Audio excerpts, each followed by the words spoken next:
श्रावस्ती खून के आंसू रोते श्रावस्ती के ग्रामीण। पहले राप्ती ने खेत को निगला, अब कटान देख अपने ही हाथों अपना घर तोड़ने को हैं ग्रामीण मजबूर। नमस्कार, मैं हूं अर्जुन मिश्रा, आप देख रहे हैं विराट न्यूज 24 लाइव चैनल। आप हमारे चैनल को सब्सक्राइब, लाइक, शेयर जरूर करें ताकि आपको ऐसी खबरें मिलती रहे। बेल आइकन वाले बटन को जरूर दबाएं जिससे आपको नोटिफिकेशन मिलता रहे। खबर उत्तर प्रदेश जनपद श्रावस्ती से है, जहां तराई और पहाड़ों पर हो रही बरसात के बाद श्रावस्ती में राप्ती नदी कहर बरपा रही है। इकौना ब्लॉक के जगरावल गढ़ी का टेढ़वा गांव राप्ती नदी की धारा में विलीन हो रहा है। 50 लोगों का लगभग 150 बीघा खेत और 2 दिनों में 8 घर राप्ती की धारा में सम्मिलित हो चुके हैं। लगभग 52 घर कटान की कागार पर हैं।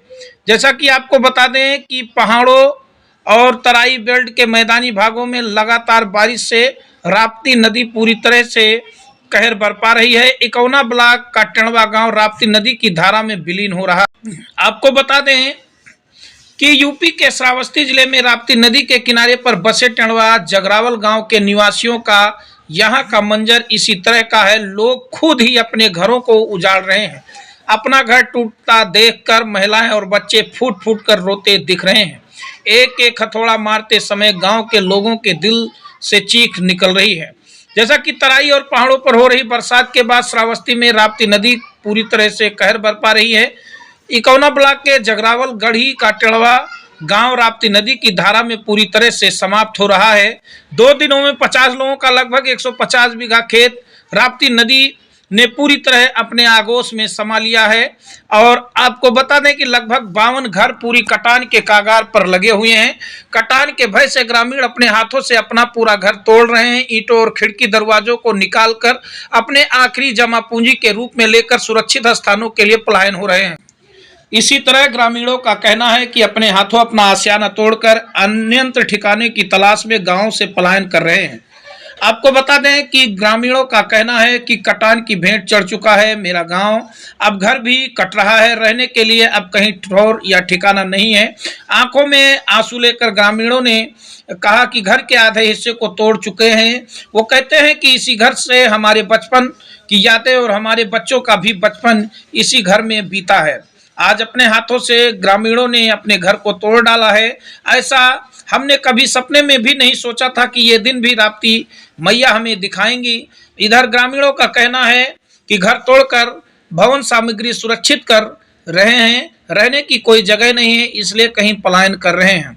आपको बता दें कि जगरावल गढ़ी टेढ़वा में राप्ती नदी का कटान पूरी तरह से थमने का नाम नहीं ले रहा है। ग्राम प्रधान का कहना है कि वर्ष 2022 से राप्ती नदी की धारा इस गांव को चपेट में लेने लगी थी और इस बार जलस्तर बढ़ने के साथ ही कटान और भी तेज होता गया। बचाव के लिए प्रशासनिक स्तर के प्रयास नहीं किए गए तो शेष बचे लगभग 52 घर और उच्च प्राथमिक विद्यालय को कटान से नहीं बचाया जा सकेगा। पहले से हुए भूमिहीन अब हो गए हैं ग्रामीण बेघर। टेढ़वा गांव निवासी ग्रामीण पूरी तरह से बेघर हो चुके हैं क्योंकि राप्ती नदी में इनकी पूरी तरह से जमीनें समाहित हो चुकी हैं और पूरी तरह से टेढ़वा गांव के ग्रामीण भूमिहीन हो चुके हैं। अब घर भी 2 दिनों के अंदर नदी में समाहित होने के कागार पर है। ये लोग पंचायत भवन में ही बसेरा डाले हुए हैं। आपको बता दें कि रविवार को जिलाधिकारी अजय कुमार द्विवेदी ने तहसील इकौना के ग्राम टेढ़वा जंगरावल पहुंचकर कटान प्रभावित लोगों से मुलाकात किया था।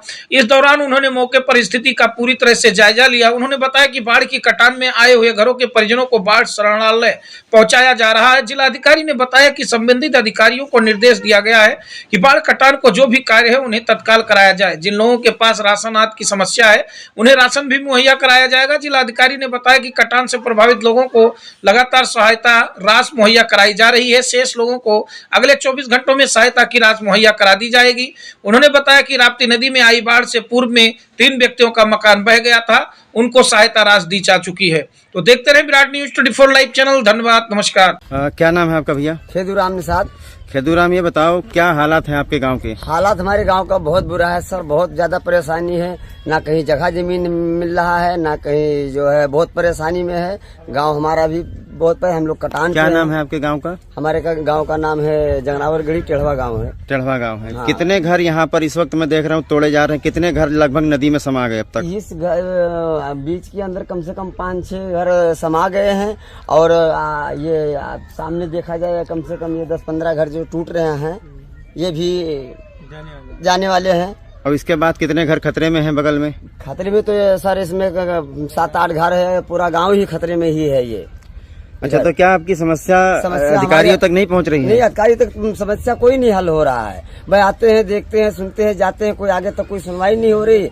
यहाँ के लोग जो है कभी कदाव आए तो आए, नहीं कोई वो भी नहीं आते हैं। हाँ, अभी कहाँ जाएंगे आप लोग अपना अब हम लोग सामान कहाँ लेकर? जाएंगे? रोड पे झुग्गी बना के गुजर बसर कर रहे हैं किसी भी सा, और क्या करें? रोड पे झुग्गी बनाए हुए लड़के बच्चे का गुजर बसर कर रहे हैं, पस पहिया वो भी नहीं रह गए। बड़ा है? हाँ, जमीन हमारे गांव मौजे में जमीन है, लेकिन जमीन की कोई ख्वाहिश नहीं कर रहा है। अगर हम लोग जो ख्वाहिश करें बनाएं तो उसमें भी जो है लड़ाई मारपीट होए और बिल्डोजर चल जाए और जो है कोई सुनवाई नहीं हो रहा है। जमीन तो है, पड़ी हुई है, लेकिन कोई दिलाने वाला नहीं है। बस जब समय आएगा तब आएंगे, उसके बाद में फिर वैसी कोई नहीं। जब वोट मांगने होगा तो विधायक हैं, नेता हैं, प्रधान हैं, जो कोई भी है सब आते हैं, और इसके बीच में कोई नहीं आएगा। हाँ, खाली वोट मांगने के लिए आएंगे, फिर आएंगे तो कहेंगे ये करेंगे वो करेंगे फलाना ढिमका, लेकिन कुछ भी नहीं होता। हाँ, 4 कमरा बना रहा, सब जात है, एको दाना नहीं बचा नदी से, गंगा जी से लिहे जाती। कहाँ रही हो के बाद? अब कहाँ रही, कहूँ ठिकाना है ये नहीं, कहाँ रहा जाई दादा, कहूँ ठिकाना है ये नहीं, कहाँ रहा जाई। जब कहूँ ठिकाने नहीं है तब जहाँ कहूँ लिखा भरा हुई तहाँ रहा जाई, रोडे वोडे पे यहाँ कौन और कौन उपाय है। परिवार यहीं पे खड़े हैं, कहीं रहने का वतन नहीं है कि हाँ कहीं जाके हम अपना एक चारपाई रख के खड़े हो जाएं। रहने के लिए कोई हमको वतन नहीं है, हमको बहुत समस्या है, न कोई सुनवाई आज तक होता है। तो इसकी शिकायत आपने यहाँ के किसी शिकायत एक बारी नहीं, हजारों बारी कर चुके हैं और हजारों बारी यहाँ पे अधिकारी आके लिख चुके हैं, लिख के चले जा रहे हैं, फिर आगे कोई सुनवाई नहीं होता है। आज तक हम लोगों को न कोई आवास मिला है, न कोई सरकार की तरफ से कोई लाभ मिला है। राप्ती के किनारे बह जा रहे हैं, कोई सुनवाई नहीं हो रहा है। हम लोगों के पास बहुत बड़ी समस्या है, कोई आगे से सुनवाई नहीं होता है। अधिकारी पर यहाँ पर आते हैं, लिख के चले जाते हैं, उसके आगे कोई काम नहीं होता है। हम लोगों को क्या 10-15 घर कट जा रहा है, इस समय आबादी पड़ी हुई है, रहने के लिए वतन सरकार दिलवा सकता है। सरकार की संपत्ति है, न कि किसी का नंबर है कि उसमें हमें बसाया जाए। सरकारी संपत्ति पे सबका अधिकार होता है। हम लोग वोट सरकार को देते हैं, आज अगर राप्ती में बह जा रहे हैं तो उसका भी वो हक बनता है कि आके हमें 2-4 बिस्वा कहीं जमीन दिलाए, हमें रहने का वतन दिलाए। हमारे पास इस समय बहुत बड़ी समस्या है, रहने के लिए वतन नहीं है। खेत पास सारा हमारे पास है भी नहीं, खेत पास तो है ही नहीं, पहले से घर था वो भी जा रहा है, बच्चे सारे अनाथ हो रहे हैं। तब इस समय हमारी सरकार से यही दरखास्त है कि हम लोगों को कहीं पे रहने का वतन दिलाया जाए। जिलाधिकारी श्रावस्ती से क्या कहना चाहते हैं आप? अब क्या कहना चाहते हैं सर, अब अधिकारी जब सुनेंगे, यहाँ से कोई अधिकारी आएगा। आज तक 4 दिन हो गया, 5 दिन यहाँ राप्ती के किनारे चारपाई डाल के बैठे हुए हैं, बच्चे हमारे नंगे उघारे खड़े हुए हैं, सब सर पे तरपाल नहीं रखने के लिए। कोई आज तक यहाँ पे सुनवाई नहीं हुआ, कोई देखने के लिए नहीं आया है कि एक अधिकारी यहाँ पे आके चले जाए, देखने के लिए नहीं आया। ये दोनों घर आपका पीछे जो टूट रहा है? दोनों घर हमारा है, पर इधर टूट गया, आधा हमारा टूट गया, आधा घर तोड़ चुके हैं। ये हमारा ही है, ये हमारा ही है पूरा, वहाँ से वहाँ तक था। पीछे वो भाई का है, दूसरे का, ये हमारा है, टूट गया, अब इतना ही बचा। और ये वाला जो ऊपर तोड़ रही है ये आपका है? ये भाई का है, मेरा भी है, समझ लीजिए टूट गया, आधा यही बचा है, तोड़ रहे हैं वो भी। अच्छा, इसके पीछे कितने घर हैं, कितनी आबादी होगी जो इस वक्त खतरे में है? इसके पीछे अभी ये 10-12 घर, 4-5 भाई, ये 4 भाई वो पड़ते हैं, 3 भाई यानी 6, 8-10 लोग इधर पड़ते हैं पश्चिम साइड में, और बाकी इधर तो उजाड़ के जा चुके हैं। बाकी इधर भी 4-10 घर अभी बचे हुए हैं जो राप्ती में जाने वाले हैं, पर इन्हीं लोगों को जो बचे हैं, इन्हीं को कहीं पे अपना दिलवाया जाए, 2-2, 4-4 बिस्सा जमीन हम लोगों को रहने के लिए वतन हो जाए। अच्छा, क्या कौन सा गांव है, क्या नाम है गांव का? टेढ़वा जंगरावल। क्या नाम है आपका? अनूप शर्मा से। अनूप, ये बताओ, आपका 2 पक्का मकान बना हुआ है यहाँ बगल में, क्या समस्या है, क्यों आप लोग अपना घर तोड़े? राप्ती नदी काट रही है, घर तोड़ने जा रहे हैं अभी। अच्छा, कितना घर आपका बना हुआ है? बस 2-4 चारों पक्का बना हुआ है? चारों पक्का बना हुआ है, खेत वेत है? कुछ नहीं है। तो तोड़ने जा रहे हैं, इसके बाद कहाँ रहेंगे आप लोग? इसके बाद अब कहीं रोड पे रहेंगे और क्या पता।